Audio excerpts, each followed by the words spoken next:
Je me nomme Benissa, j'ai 10 ans. Je me nomme Vicky, j'ai 11 ans. Je me nomme Sandra, j'ai 12 ans. Je me nomme Luc, j'ai 14 ans. Je me nomme Juliane, j'ai 15 ans. Je me nomme Osvaldo, j'ai 14 ans. Je me nomme Yann, j'ai 10 ans. Je me nomme Sénamé. Je suis avec Elam. Ok, donc on va faire un petit atelier avec vous. Mais encore une fois, ce n'est pas comme à l'école, d'accord? Vous dites vraiment ce que vous voulez, ce que vous pensez. Et ce que vous avez envie de faire, vous nous dites, voilà ce qu'on a envie de faire.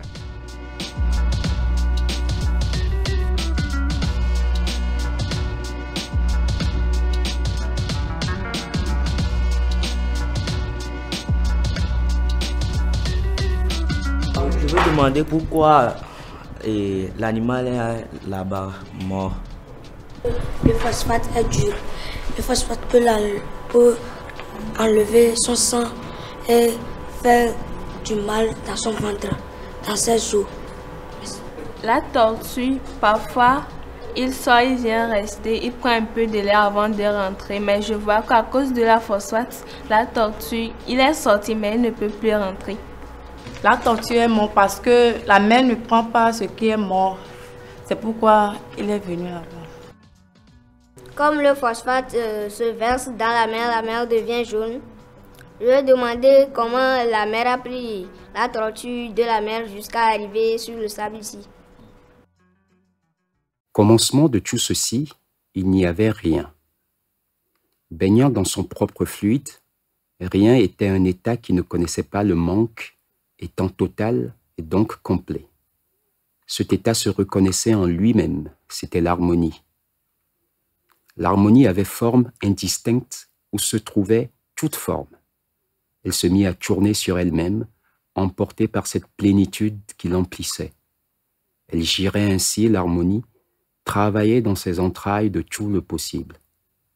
Mais comme une joie n'est accomplie que transmise, l'harmonie voulut partager son bonheur. Elle se reconnut animée en tourbillon du seul désir d'enfanter. Au paroxysme de sa gésine, l'harmonie éclata. La scission donna à voir qu'un était quatre. Les choses venaient d'enfanter les éléments, l'eau, l'air, le feu et la terre. Ces quatre manifestations étaient spéciales, complémentaires mais uniques. Ensemble, elles réalisaient le tout, mais chaque élément se trouvait incomplet tout seul. Les éléments étaient en effet chacun profondément habités de la nostalgie de l'intrication originelle. Cette nostalgie est le sens de l'existence, l'effort de toute chose devant tendre à l'harmonie, l'harmonie étant le modèle de toute chose. Avec l'explosion primordiale, le manque venait ainsi d'entrer au monde. L'harmonie même commença de regretter son éclatement. Chaque élément se vivait comme une amputation. Le désir de retrouver la plénitude les jeta dans des expérimentations troublantes. Ils se mirent à faire des enfants. Voici ce que donna leurs amours. L'eau eut un enfant avec l'air d'abord. On lui donna nom Mamiwata. Elle était précieuse et distante. Son chant seul rappelait au monde son existence, animant la surface des océans. L'air fit un autre enfant avec le feu, et cela donna Yebieso, fils surpuissant et quelque peu colérique qui torturait le ciel lui arrachant des éclairs. Le feu s'unit avec la terre ensuite, le résultat fut Gon, rejeton avorton, indécemment doué et reclus qui élaborait d'énigmatiques ouvrages céramiques et métalliques. Pour finir, terre et eau eurent une progéniture espiègle qui aimait l'obscurité et se levait dans quelques trous humides. On décida qu'on appellerait celui-là Dan. Ce fut un long effort vain, car Mami et Bieso, Gon et Dan, à quatre étaient un, mais chacun n'était que deux. Voici quatre dualités bien solitaires. L'harmonie n'avait pas été atteinte à nouveau. Le manque persistait. Alors on plaça chacune de ces entités doubles au carrefour des deux éléments parents. Ainsi, au lieu de rencontre de la terre et de l'eau, Mamie, quant à elle, organisait quelque part la danse de l'eau et de l'air, et Biesso frottait l'air au feu, et Gou amalgamait le feu à la terre. Mais les éléments ne renonçaient pas au projet de recréer l'harmonie. Ils firent un jour, ensemble, une nouvelle tentative. Cela donna un être faible, qu'on crut d'abord une nouvelle expérience ratée, tant ce cinquième enfant peinait à la vie. Mais il surprit rapidement.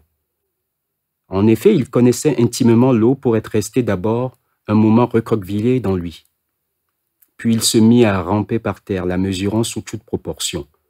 Il finit par se tenir tout à fait droit, pour achever plus vite de la parcourir, et dès qu'il fut debout, il entreprit de maîtriser le feu.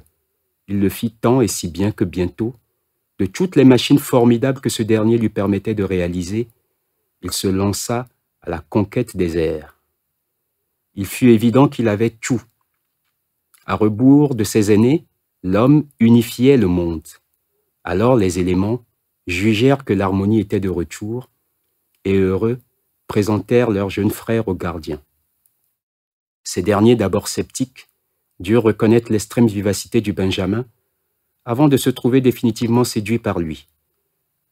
L'homme était en effet plus raffiné que Mamie même, plus conquérant que Ebiesso, plus créatif que Gou et plus profond que Dan.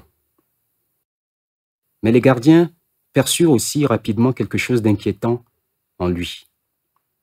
La soif et l'appétit de l'homme paraissaient sans limite. Il interrogeait et renversait tout. C'était extraordinaire ce que le Benjamin de la création pouvait faire.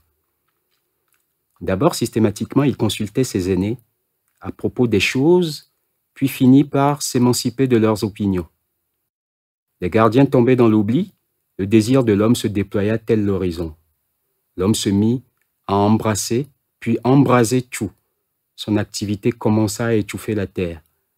L'eau devint grise, l'air s'emplit d'odeurs, et le feu même, pour être trop sollicité, se retrouva trouble.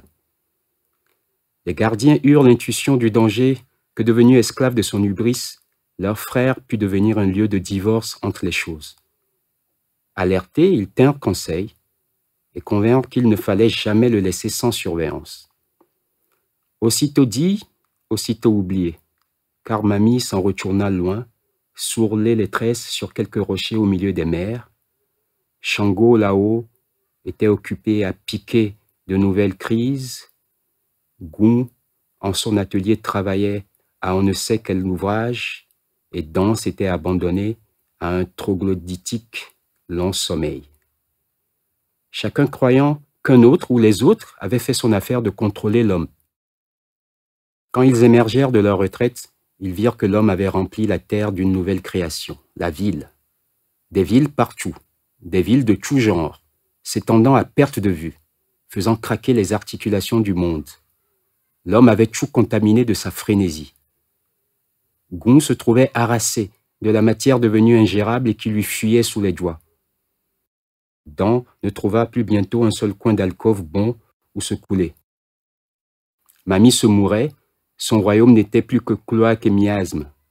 Les relents qui s'arrachaient des eaux tissaient avec l'air, augmentant la colère de Ebiesso. Ils comprirent leur erreur. Conscients qu'ils ne pourraient jamais abandonner leur occupation, ils décidèrent de créer un nouvel être dédié à la mission d'accompagner et de raisonner l'homme. Ils firent la tortue. Elle arriva, dit-on, à minuit chez l'homme qui l'adopta. L'homme aima tout de suite ce nouvel ami. Tant qu'elle restait à ses côtés, la tortue faisait son métier d'être la conscience de l'homme. Elle lui conseillait de réfréner ses envies, lui trouvait des solutions, pour recycler par exemple ses déchets. Elle lui rappelait l'harmonie. La tortue incarnait l'intelligence de l'homme. Elle devint son meilleur compagnon. Alors les choses commencèrent à se résorber. Tout était pour le mieux. Puis un jour, la tortue voulut découvrir le monde. Elle prévint son ami de son projet, un voyage bref. Elle lui fit promettre qu'il n'entreprendra rien tant qu'elle sera au loin. L'homme promit. La tortue partit, il s'ennuya très vite. L'inaction lui fit bientôt tout à fait insupportable. Il décida de fabriquer quelque chose, une usine, une toute petite, sans aucune conséquence. Il fit cela, mais vit que, même petite, l'usine générait du rebut, toxique. Il eut honte, voulut dissimuler ça, son ami s'en revenant bientôt. Il déversa alors, promptement, les déchets dans un coin de mer. Mais voilà que la tortue, sur le chemin du retour, pour se faire belle pour la rencontre de son ami, voulut prendre un bain et se jeta dans le même coin de mer.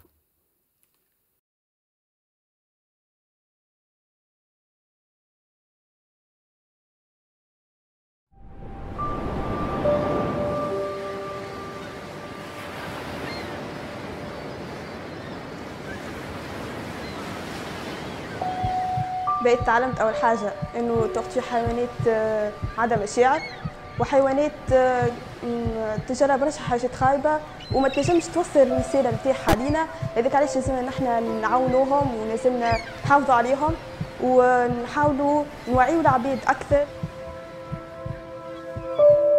يحاولوا يخفوا شوية من معناها التلوث والحاجات يعملوا فيها باش ينجموا يحافظوا على الحيوانات هذيك، خاطر الحيوانات هذيك ياسر مهمه في اي بلاد دون انا كيف حياة الكل. لازمني ما نستعملش بلاستيك، ما نطيش بلاستيك. ما نعرفش وين يجي باش كان فما عش نتاع التورتو ما نعرفش عليه، ونقسم الضوء كان نمشي للبحر نقعد في الليل نقص في الضوء. اني انا ما عادش نطيش لي بلاستيك وما عادش نستعملهم، كاين نقص من شويه من استعمال البلاستيك. صيادة ساعات ما يفبطوش في الشبك نتاعهم، يعني عادي يهزوا في كاين يهزوا برشا حاجات ومن بعد هو يرجعوا الماء يقعد تخليوها عندهم خلي حتى تموت. كان جيت حيوان يكون عصفور. علاش؟ باش نعيش حر. دونك عسلامتكم، انا اسمي حامد ملاط، اخصائي في حمايه السلاحف البحريه في تونس. نخدم في مشروع بين الاتحاد الاوروبي وكليه العلوم بصفاقس على حمايه السلاحف البحريه في خليج جابس وفي البحر بصفه عامه. اليوم مع بعضنا باش نحاولوا نعرفوا شنو هما السلاحف، شنو هما السلاحف البحريه، نكتشفوهم مع بعضنا، علاش نحميوهم في السلاحف البحريه، شنو هما اهم المخاطر، الخطر اللي نجم يهدد الحياه نتاعها ويخليها توصل لمرحله الانقراض، وش قاعده تعمل تونس، معناها المجهودات اللي صايره من الشباب والباحثين اللي يخدموا في العلوم والا الجمعيات اللي قداش من عام بدات تخدم في الحاجه هذه، شنو قاعدين يعملوا تو، وشنو ما اهم البلايص اللي نجموا نشوفوا فيهم السلاحف البحريه. دونك هذا الكل مع بعضنا، ماذا بينا نسمعوا بعضنا، اي سورتو نحبكم تسالوني برشا، خاطر كل واحد ماذا بيه يروح ب10 معلومات على السلاحف البحريه، باش من بعد كي تحكيوا لاصحابكم توصلوا لهم المعلومه علاش نحميوا في السلاحف البحريه وقيمتهم، خاصه الفكرونا هذه نتاع البحر علاش نحميوا فيها، واهم المخاطر وين نجموا نشوفوها في تونس. تنجم راهو من هنا للصيف الجاي ننظموا حاجه مع بعضنا الناس الكل ونشوفوا الفكاره نتاع البحر. دونك هذا اليوم باش نعملوا مع بعضنا، اما نحبكم تسالوني معناها اي سؤال يجي على بالك ما تقولش يضحك ولا ما يضحكش، اسال وانا نجاوب. واضح؟ قبل ما نبداو نحكي له على السلاحف، ما نمشوش للبحر السلاحف البحريه، انت بصفه عامه شكون عنده فكره على الفكرونه؟ ريتش فكرونه قبل؟ فين ريتها؟ في دان فكرونه نتاع البر، الناس الكل نعرفوا هذيك. باهي، والفكرونه البحر شكون راه قبل في التلفزه؟ لا مش في التلفزه. وين؟ ربيناها. ربيتوها في اكواريوم. قلت لي فما واحده مربينها في الدار هكا ولا؟ باهي، مربينها في اكواريوم. نمشي نقول القايل بعد ما حكينا هذا كل هي سلحفات مادام يتعوم في الماء، دونك هي سلحفات بحريه. اما فاش تعمل في الماء الحلو؟ لا، دونك عاوز نعطيكم علاش. باهي، نحن نعرفوا تو كنا نحكيهم بكري، فما سلاحف بحريه وفما سلاحف بريه. فما نوع اخر ثالث، سلاحف المياه العذبه، لي تورتو دودوس. دونك عندنا البريه والبحريه سلاحف المياه العذبه اللي نلقوهم خاصه في الانهار وفي الوديان. الفرق اللي لازم نكبتيوه اللي هو واحد يمشي على الاظافر ولا المخالب اللي هي البريه، واحد النوع الثاني البحريه اللي هي تعوم بك الزعانف الكبيره. وبالنسبه لسلاحف المياه العذبه تمشي صحيح بالمخالب، لكن بين المخالب فما غشاء كي تحلوا تحت الماء يخليها تعوم. واضح؟ باهي خلينا نمشيو توا للسلاحف البحريه.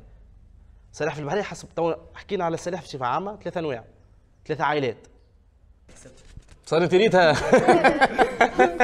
وانا قلت لي نعرف. يعطيك الصحه. فما 7 انواع نتاع سلاحف بحريه، مهمه برشا المعلومه هذه. كان في البحر الابيض المتوسط فما 3 انواع فقط. نعطيكم معلومه وقتاش نقولوا انه السلحفات هذه موجوده في البلاصه هذيك وقتاش نقولوا ماهيش موجوده.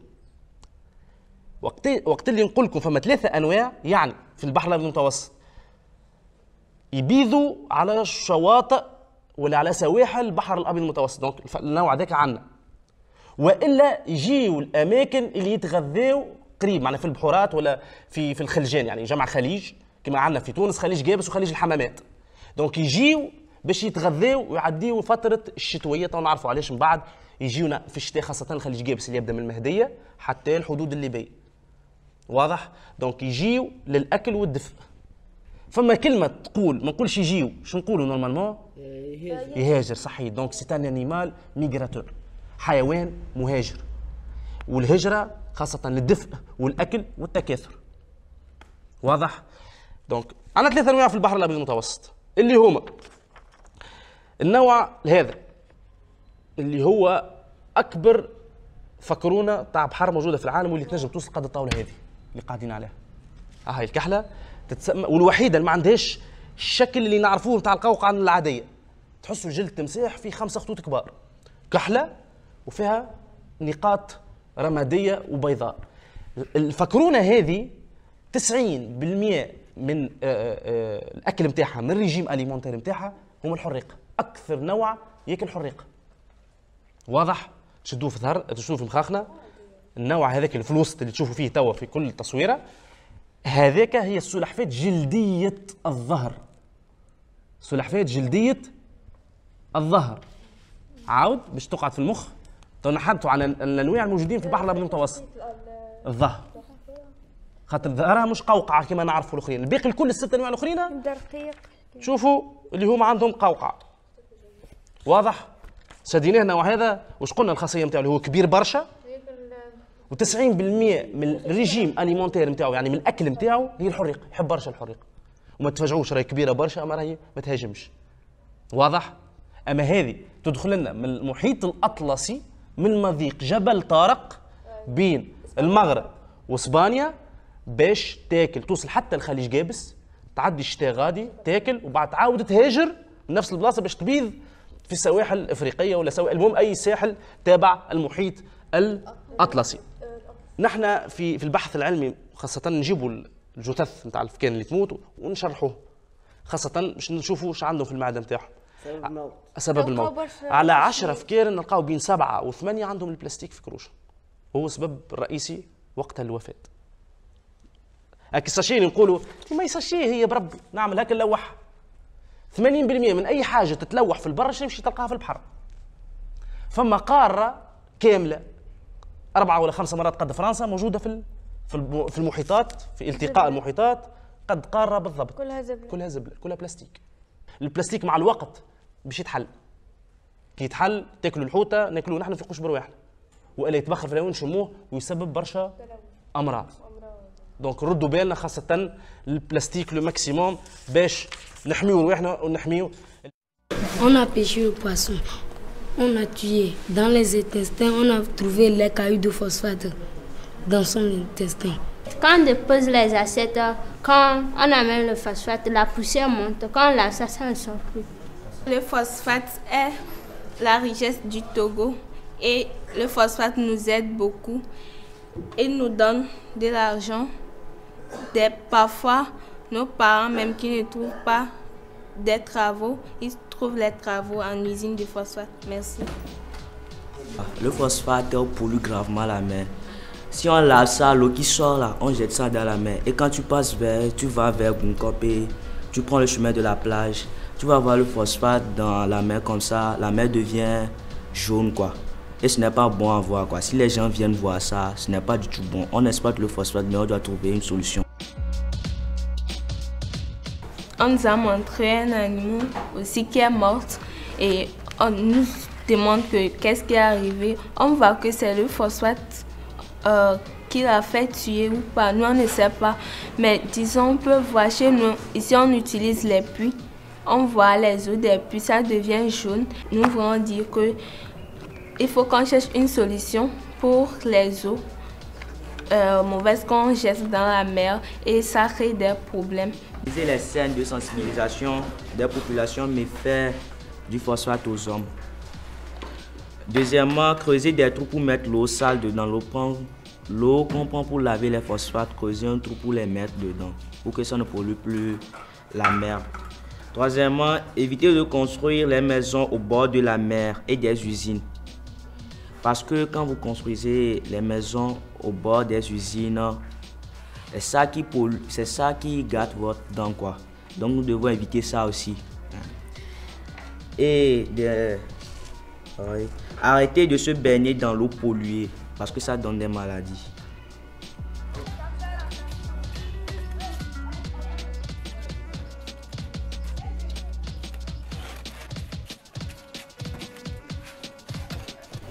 Directeur,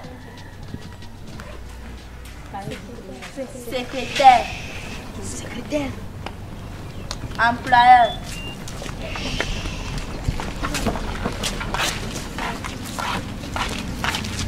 tortue, nageur,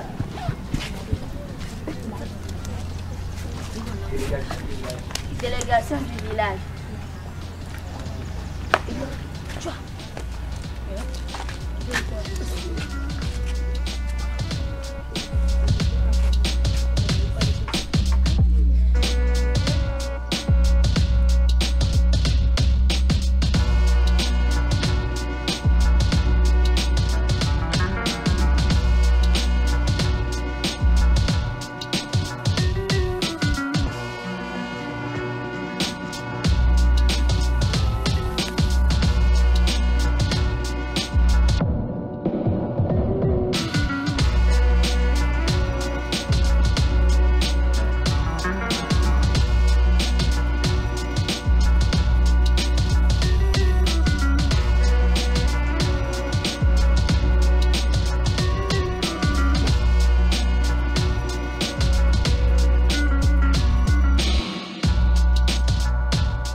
Valley de kalemi non kwa phosphate besikola na benada pour me konare amunya na kuire ka le mi le kwere ke polluer na poa mi na glena me gom ke na deme na me fifi ami le de kuku na mi ken deme na mi phosphate ale wakaka kala mi tete mingale do nde petete mingale o mi ba do le du mi a tro le to sun café le mi ya me do me de kamia ke nu la pompore kanya mi de kuku na mi représentant mi kwa mi agbo mi de kuku ngari na mi kwa mi agbo mi ba do le zu café le mi en de mi ko to tenya beni na mi de kuku na mi na mi dro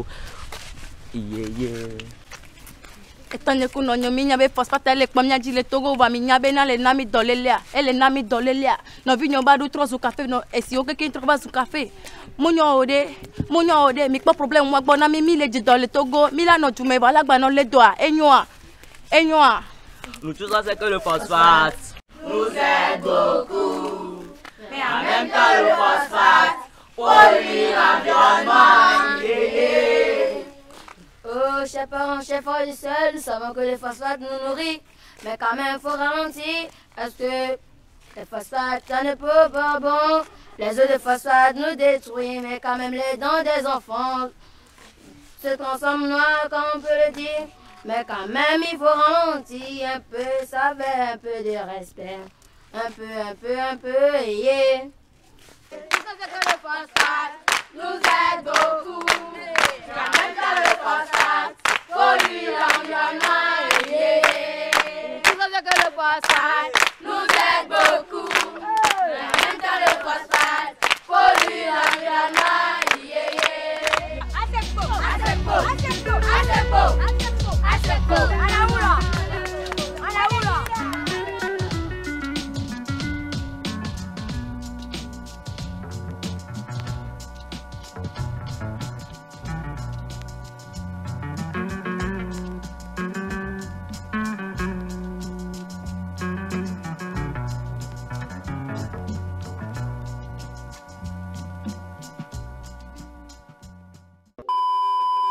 Lorsque vous arrivez à Kwémé et que vous garez votre voiture ou votre moto, ou lorsque vous rentrez dans la maison, vous voyez dans toutes les maisons des débris de phosphate qui se posent dans l'eau, dans les nourritures et même sur les habits.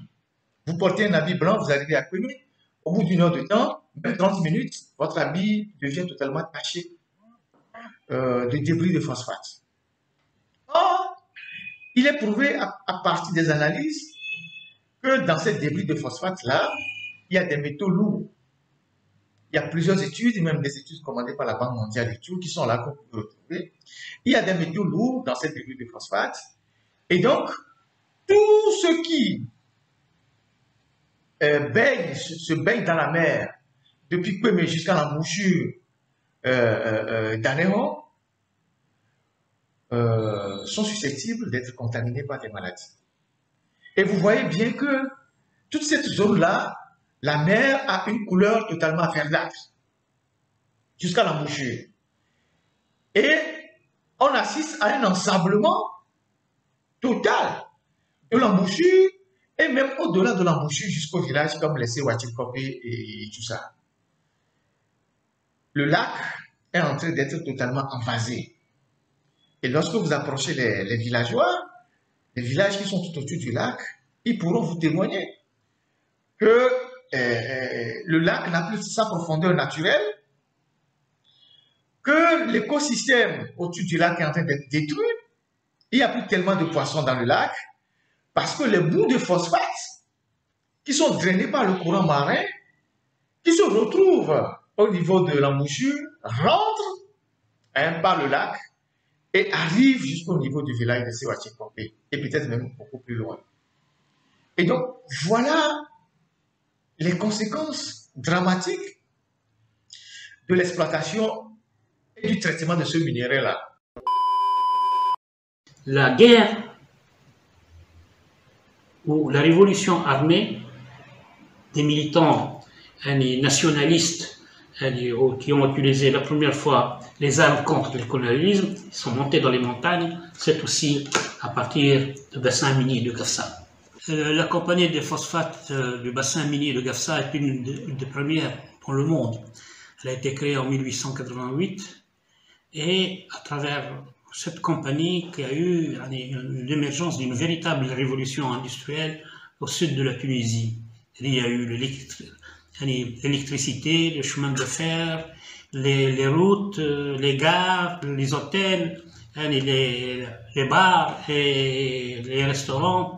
En fait, toute une ville européenne qui s'est déplacée de l'Europe au sud de la Tunisie. Mais avec la concentration des ouvriers de tous les pays, d'Italie, de Malte, de Libye, d'Algérie, du Maroc, et des Corses, voire même des Polonais, des Français, cette concentration multi-ethnique et multiculturelle a donné lieu, ce brassage a donné lieu aussi à la naissance de grands mouvements politiques tels que les mouvements révolutionnaires, du mouvement anarcho-syndicaliste et surtout l'émergence des partis politiques de gauche et le syndicalisme. En fait, le syndicalisme est une continuité de l'environnement humain et industriel qui a été créé à travers la compagnie de phosphate de Gafsa. Ce lieu a été toujours un lieu de contestation contre la colonisation, contre le capitalisme et aussi contre toutes les formes d'injustice. Et des affrontements ont eu lieu plusieurs reprises, surtout en mars 1937, où l'armée a tiré sur les mineurs. Ça a été un événement très important dans l'histoire du mouvement ouvrier tunisien. Et depuis, la contestation connue, c'est certains le qualifient, pas le bassin minier, c'est le bassin de la contestation. Toutes les contestations, pratiquement toutes, sont parties du bassin minier. pendant l'indépendance, ce fut le cas. Les grands affronts, les grands défis qui ont marqué l'histoire sont venus à partir du bassin minier.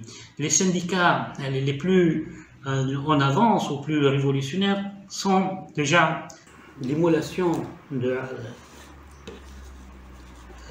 l'Azizi à Gasserine le 17 décembre